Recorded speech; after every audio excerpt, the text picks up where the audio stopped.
Please give a warm welcome to Chris Dunne.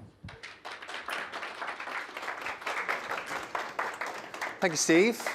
Okay, I've got 10 minutes, actually. 10, not even 15. So I'm going to do my very best. I might rattle through a little bit, but we're going to quickly get to the good stuff, which is the conversation with the team behind the amazing Pride campaign from Strongbow that really gives some inspiration about how something like working with Pride can kick off a long and fruitful inclusion journey. So let's get started. I'm going to try and help you to better understand the LGBTQIA plus consumer. Of course I can't do that in 10 minutes, 9.5 minutes. Of course I can't do that. But I can tell you a little bit about a report that we just released as Outvertising at the end of last year that's going to help you do just that. So hello, I am Chris Dunne. As Steve said, I am a joint CEO of Outvertising. My pronouns are he, him. I am a gay, cis, white male. I have got silver hair, and I am wearing today a navy shirt and a brown trouser. And my day job is at ThinkBox. I'm the head of marketing there. If you want to know anything about TV, there's actually a TV session going on. That's why I'm kind of split down the middle today.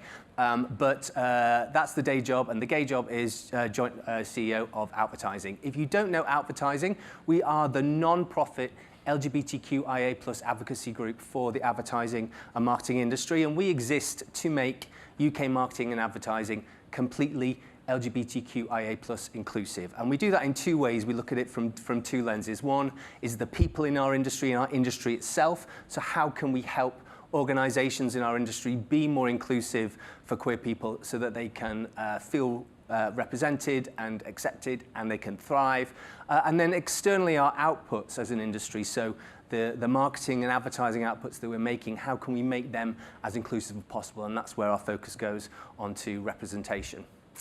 But why do we exist? I mean, these are two fairly depressing facts. I could fill the entire 8 minutes now with depressing facts, but I won't do that. But suffice to say that, to exist as a queer person in the UK right now is more challenging and more difficult. There are more reasons to be fearful than there were just, say, 5 years ago. That's quite a sobering place to be. So we believe, as communications and advertising experts, our role is to try and use what we do on a day-to-day basis to bring about positive change.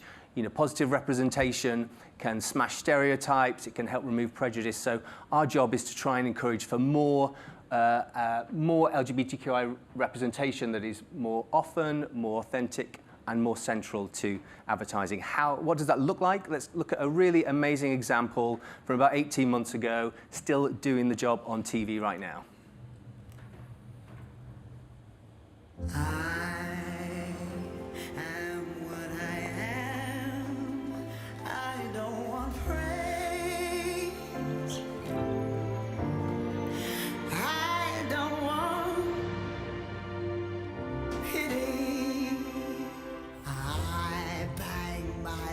Drum, some think it's noise.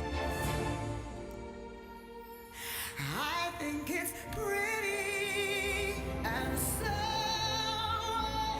if I love each sparkle and each bangle, why not try to see things from a different angle? Your life is a sham till you can shout.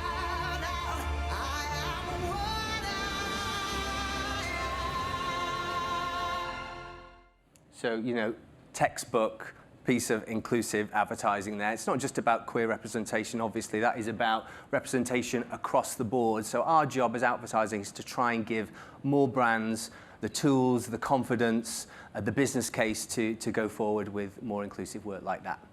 And that's how we got to this, the Outvertising Consumer Report. So, we noticed that there was a real absence for any useful insight into LGBTQIA plus people as consumers. And, it's kind of echoing a little bit what Lydia was talking about. This is an underserved and understood group of people that holds huge economic power, but very little work has been done to understand this group as consumers. And of course, that group, one of the nuances of LGBTQIA plus is each of those letters represents different communities and lots of sub-communities within that. So it's about thinking about this group of people as consumers as a whole and the power that they hold, and help making the case for why you should be engaging with them more authentically, but then also understanding that within that there are lots of nuances as well.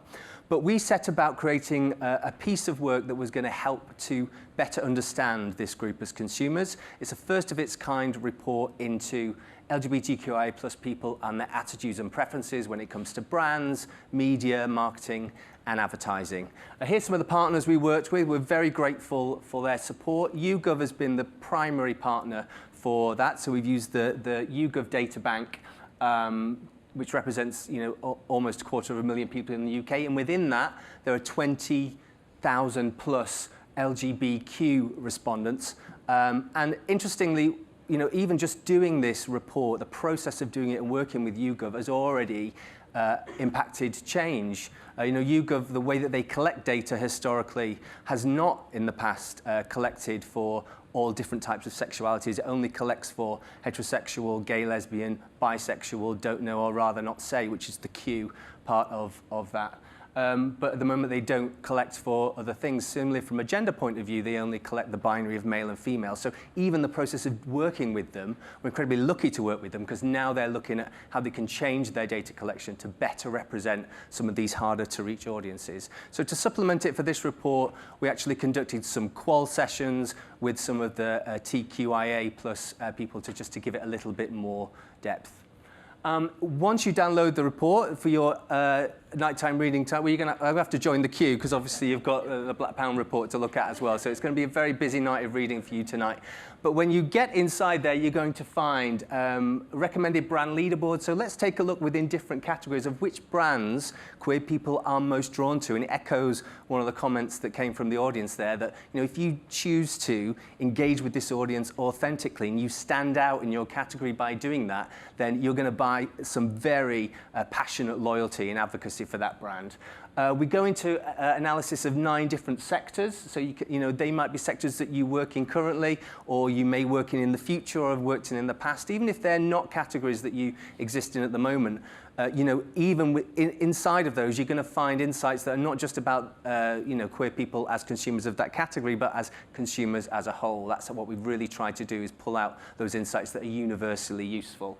You're going to have views on advertising, media, commentary from some of those brands that have engaged with this audience over time and how they got there, and lots of actionable insights for you to take away with you as well. But why take the time to understand this audience? It echoes a little bit what Lydia's saying. It is a huge number of people. 7 million adults in the UK estimated identify as LGBTQIA+. And it's not just that audience itself. It's the friends, the family, the allies, the co-workers that are interested in supporting them. That is the huge power. And we are, as a society, getting queerer as we go. So this data from 2015 and 2019, you can see there that the number of people that identify as completely heterosexual is reducing. And what's expanding is this fluidity of how we identify. So 3 in 10 there in 2019, somewhere in the middle between completely heterosexual and completely homosexual. So that is just going to grow as time goes on. So this is a group that is growing as the audience gets older. There's huge potential for advertising and marketing with this audience as well. If you look at this, is one of the really interesting findings. 67% of LGBTQIA+ people likely to recommend based on advertising, versus only 49% of the non-samples. So it goes back to what we were just saying. Once you engage with them and they like your brand, they're going to advocate for it. And they expect quite a lot from advertising as well. That's why it's sometimes a trepidatious journey to think about how to engage with this audience. They expect ads to entertain them. They want to see brands get involved in social issues more than the non-LGBTQIA+ sample. They're looking to see real people in their ads. And if you do things that you do not agree with, then they will respond poorly to that. So, it's an audience that is paying attention to what we're doing as an industry. Media also comes into the report as well in brief. Quite surprisingly perhaps for some people, that the LGBTQIA+ people lean more towards the established media, so TV, radio, broadsheet news, reputable news organisations, they are going to lean more into those because they believe that they will tell the truth about who we are as a community and some of our big issues that we're grappling with at the moment. So that gives you something to think about in terms of where you show up and the types of publishers that you're going to go ahead and support. Here's those sectors again. As I said, there might not be one that you're working in, but we go deep into some of these, and we have a bigger presentation where we can take you through some of those in detail as well. It's a relatively brief report. It's not too meaty, you'll be pleased to know, but it is quite rich to give you that portrait of attitudes towards brands, advertising, marketing, and this is just one thing that we do at Outvertising amongst many other different things to try and give brands the confidence to make that long-term commitment to supporting this community that unfortunately is still actively under attack by some sections of our society. So I won't end on a downer. What I will end on is this QR code once again, the power. How about everybody gets their phones out right now and downloads the Outvertising Consumer Report, and while you're doing that, why don't I invite our panelists to the stage and come and take their seats. This is the good bit, really. I'm just the kind of warm-up. As long as I get my QR code up, I'm happy. You can sign up for the Outvertising newsletter at the same time while you're downloading the report. Come and join us up here. Hello. I'm going to take this one. Yeah, I will sit for this. Yeah. This is a great conversation. I'm really thrilled to be taking part in it. So, the Consumer Report is there to inspire your own inclusion journeys, and we're going to hear from a team now that has been responsible for the transformation of a brand that, perhaps 10 years ago, if we told that Strongbow was, one of the most queer inclusive brands in its market, you'd be surprised, but it's quite a journey that's been on to get to that point. So we're going to hear about where that brand started from before it decided to move in this direction and what insight took it to look at inclusivity. But then also how inclusivity has gone way beyond what you guys have done with Pride, to make the parent company, Heineken, one of the most inclusive brands in its category, companies in its category. So I'm going to ask the panel to introduce themselves because they'll do a better job than I will. How about you tell us who you are and why inclusion is important to you? We're going to keep these quite brief. Okay, perfect. If that's okay. Yeah, of course. Hi, everyone. I'm Grace Daly, Senior Brand Manager at Heineken. For me, I think personally, inclusion is really, really important. And actually that's because as brands and advertisers, we want to make sure we're nationally representative in everything that we do. So if we don't show our consumers within our advertising, then why would they buy us as well? So I think we also have the ability to really make change and drive that change forward with our brands, especially working for big companies like Heineken as well. So that's why it's important to me. I realised I didn't fully introduce myself. As I said, is Grace, but I'm female, I'm heterosexual. I would classify myself with brown hair. I'm also now 20 weeks pregnant, so I'm not sure if I 100% look it yet, but I keep breaking the news in really awkward places. Break the news here. That will be a very first exciting today, for me personally as well. So that's me. And I'll hand over to Lee, who's also just found out my news. Yeah. Hello, I'm Lee. I'm surprised. My pronouns are he, him. I am a cis white gay man. I have dark hair, quite a big beard. I'm wearing a grey shirt and blue trousers. Inclusion matters to me because when I was growing up as a confused gay kid, I didn't see people like me on TV. And as I've got older and I've moved in this industry, I've really begun to realise the power that we in this room have to make a difference. And working on campaigns like this with Dom and Grace is really important because what it demonstrates is there's someone out there. And I know that there'll be kids at home who feel alone and they're scared. And if they can turn on the TV, if they can open a magazine, they can go online and see people like them, it's going to make the world a lot less scary. And that's why inclusion matters to me, because we have so much power and I want to give back so that those people know that they're not alone. Lovely. Thanks, Lee. And hi everyone, I'm Dom Hyams, Global Client Director at Purple Goat.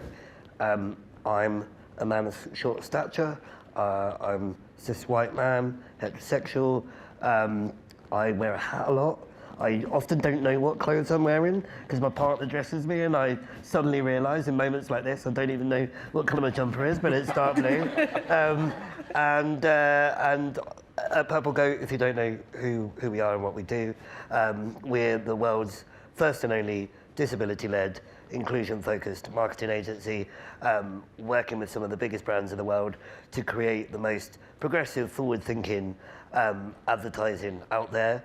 I could retweet a lot of what Chris said and apply it to the disabled community. We have a 24% of the population that identify as disabled. We have just 0.9% representation on TV, 0.06% representation with all advertising when you take into account digital. So there is a hell of a lot of work to do when it comes to creating equitable and real representation that we would say is normalised. So often we see the triumph over adversity narrative of disability or a pity party of disability. We don't just see people that happen to be disabled. And so ultimately what we're trying to do is showcase the length, breadth and nuance of all shapes and sizes of disability and portray that in really fun, creative, progressive ways and educating people at the same time. That's why as well it's really important to me. I want to just educate the world whilst also giving a fair voice to the disabled community in advertising, and it also happens to create great business results. So it's not the stick that we want to hit people with, it is the carrot, and I'm sure we'll get onto that as well a bit today. Great, thanks Tom. Okay, Strongbow we're here to talk about. So let's get into, it's a brand we all know, or perhaps think we know. I'm going to come to you, Grace, to tell us about the evolution of the brand from, say, the last 20 years, particularly the last 5 years. I think a lot of the focus has been, and I have got the visual as well, which I will get when it loads. Cool. So whilst it loads, I will describe the Strongbow brand over the last particularly in the last sort of 5 years, but Strongbow is the market-leading cider brand in the UK. So it's the nation's favourite cider brand, but it has been in decline. The category itself is in decline, and the brand itself is in decline. And actually, we re-looked at the kind of reasons why, and we spoke to consumers about why they may no longer see Strongbow, despite it being the market-leading brand, as the market leader. And a lot of consumers said to us that actually the brand itself just wasn't representative, so it wasn't inclusive. We had a male archer, our most iconic asset, which has been at the heart of all of our communications over the last 70 years, was a male. So first of all, kind of really bold at the front of our packaging, which hopefully you'll get to be able to see. But what we have done is change that to a gender-neutral icon and a gender-neutral archer. And by just doing that, we immediately made the brand itself more inclusive. We also were told, the predominant colour was black, it was very dark, it was quite masculine, it was quite alienating. But we had products like Strongbow Rosé or Strongbow Cloudy, which appealed to a really broad range of consumers. But consumers wouldn't consider picking it up because they didn't think it was for them. So what we did was evolve that brand world. So we stripped back the black, we amended made the very small tweak, which I think if you weren't aware of it, you might not even notice, but is actually a huge step forward to this gender neutral icon, which is our archer. And we really created a colourful and vibrant brand world. So each flavour now has its own colour, which really just means that we started to pave the way to ultimately make this brand more inclusive and open it up to a broader range of consumers. I don't think we do have the visuals, I'm afraid. That's a We shame. just have to make You'll do have to with go to the my... shop and buy one later. Yeah, I've got rainbow cue cards, if that's helpful. Yeah. What got you to that place of being a brand for everyone? This is something we talked about before. Is this idea that this has, going from this quite, narrow view of who the audience is for the brand, but to be a brand for everyone, and how you interpret that to be everybody, as opposed to just broadly for everyone. Yeah, so it's interesting you say like the brand had an original and narrow view of consumers. Actually, the word for everyone's been in our brand DNA since the brand was founded 70 years ago. So we always thought we were a brand for everyone and we were a market leader, but actually what we didn't do was represent everyone. So I think what we really chose to do is when consumers told us that they didn't see themselves representing our brand, we took a step back and reflected, how could we have built a brand for everyone without really showing everyone or including everyone. You know, we had events that weren't accessible, we maybe didn't show up everywhere. How did we really start to pave that way and bring that back in? So I think we never really defined who everyone is. We just said we're a market leading brand, we should appeal to the nation. We're the nation's favourite cider brand, therefore how do we make sure that we are nationally representative in kind of everything that we do? Great.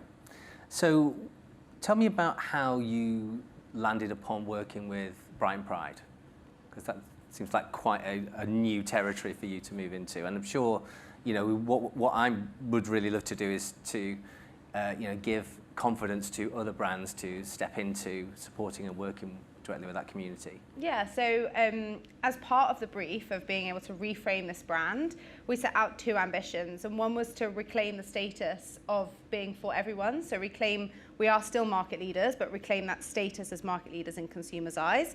And the second one is build this brand for everyone. So really by defining, you know, what does that mean? So we worked with Dunne and with Purple Go, and we kind of said, okay, brief out to media partners, you know, what's the right way of being for everyone, and how can we, with the help of Dom and Purple Go, be for everyone through accessibility as well. And, you know, we had quite a few different proposals back in different places and different ideas, and actually, the first one came around Pink News with a new product at the time that we had. And we started to say, actually, could we work with the LGBTQIA plus audience to really naturally build authenticity with them in a place that we haven't before? So we then got the proposal through on Brighton Pride. And actually, at first, our immediate thoughts were like, this is just a bit too much for us. We haven't done anything. It's the first year of relaunching this brand. We don't want to show up in a place that isn't authentic because, you know, consumers, that they're not fickle, and we all know when brands are kind of just doing it for the sake of doing it. But actually, we then spoke with Dunne and the team, and we discussed it, and we said, you know, Strongbow is a brand that's synonymous with festivals. It's been built, you know, it's got an iconic Strongbow yard at the Isle of Wight. We've built a real kind of presence around festivals. So actually, bringing our iconic Strongbow yard to Brighton Pride is essentially just showing up with a festival activation at the UK's biggest Pride festival. And then we thought, but we can't just bring that stage to Brighton Pride. We need to do it in the right way. So we worked with the likes of Hunsnet, who actually gave us that credibility to really create the Strongbow's stage of greatness.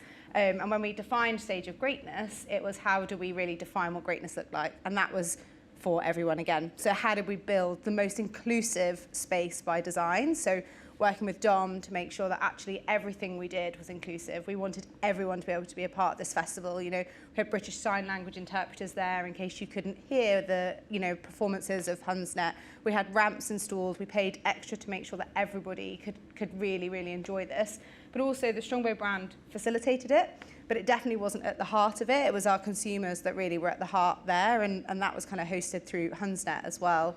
We did have the opportunity to have a float at Brighton Pride as part of the media package, and we discussed it, and we said actually for Strongbow it's not the right time. You know, we can't show up at a float without doing anything for the community. But actually Heineken as a corporate business does have the biggest, one of the biggest boats on the canal in Amsterdam during Amsterdam Pride. So why didn't we have a Heineken corporate float here in the UK, which is the right thing to do, because as a business we also have a lot of D&I initiatives. We have a HOP UK network, which meant that we could really start to build those foundations first corporately, but also then facilitated experiences by our brand. You mentioned some of those inclusivity by design elements. Tom, I don't know if you could tell us a bit about the journey to get to that point of the activation. You know, what's involved there? Yeah, absolutely. I think first and foremost, we were in talks with Strongbow from end of 2022 into 2023 with the view of like, how do we make Strongbow the most inclusive cider brand out there? And that was sort of the mandate posed to us. And it wasn't just, okay, let's show up at this moment and then pat ourselves on the back. It's how do we do this authentically from the ground up?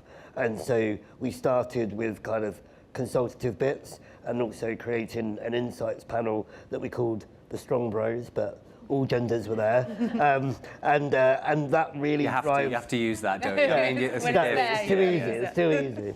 And then essentially we did a survey. We did panel chats with these communities, like to really understand, as Grace said, like the what we need to do. Like we don't just want to make assumptions on behalf of communities, we want to actually hear from them. So insights forms a large part of that work. So once we kind of almost got our mandate, then that allows us to go, right, this is how we should show up in influencer activations. That's kind of the bread and butter of Purple Go. This is how we should consult across events that you're doing. And Pride's coming up, so we could do this, this, this.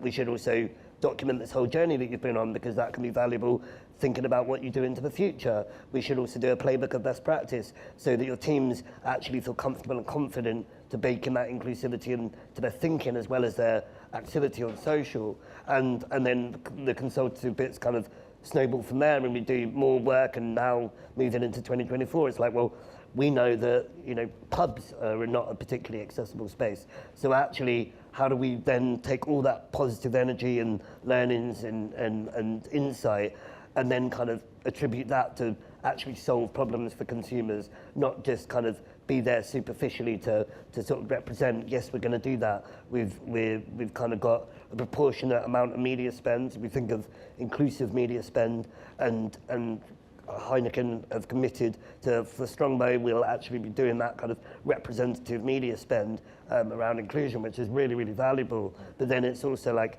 we can do that. We've got this foundation in place now, so let's build and actually iterate our practices over time to really bake in this like authentic journey that they're on, which from our side has just been a real pleasure to be a part of. Well, I mean, you know, it is already feels like a textbook case. Yeah. You know, of surely every brand wants to get a piece of this and is already on the road to doing it. Would you say, Lee? No. I'd say that there's lots of brands that want to do it, but they're scared of doing it because they don't want to get it wrong. They don't want to be chastised. But there's some research that we're about to publish as Dentsus, this is hot off the press, that looked at people that would be detractors of a brand if they talk about DEI in their comms. It's 8%. 8% of people will feel negatively towards a brand. So you've got 92% of people who will be positive about it or at worst apathetic. But we focus on the 8% and we are scared about what the 8% will do. And we shouldn't. What you should have is those guardrails in place to protect yourself if that 8% start to be quite vocal. We give them too much authority and voice in this space, and we should back away from them and actually focus on the other 92%. And one of the things I think we need to bear in mind as well is one of the phrases I think we need to start banishing is go woke, go broke. It's one of the most bullshit things I've ever heard in my life. And the reason for that is, look at the brands who've embraced being woke or socially aware. I mean, that's what it is, right? You look at Nike. When they had the Colin Kaepernick campaign from a few years ago, there was people going out and burning their Nike shoes. Well, more for them because they'd already paid for them. So that's a good one. But what you saw was the advocacy from Nike's core consumers went up. Their stock price within a year was the highest it had ever been, and their profits nearly doubled in 2 years. I don't think that's going broke. I think that's smashing it. And I think that we in this room, when our clients are scared about moving into this space, we need to tell them, actually, it makes business sense. And you shouldn't focus on the 8%, you should focus on the 92% who will get behind your brand.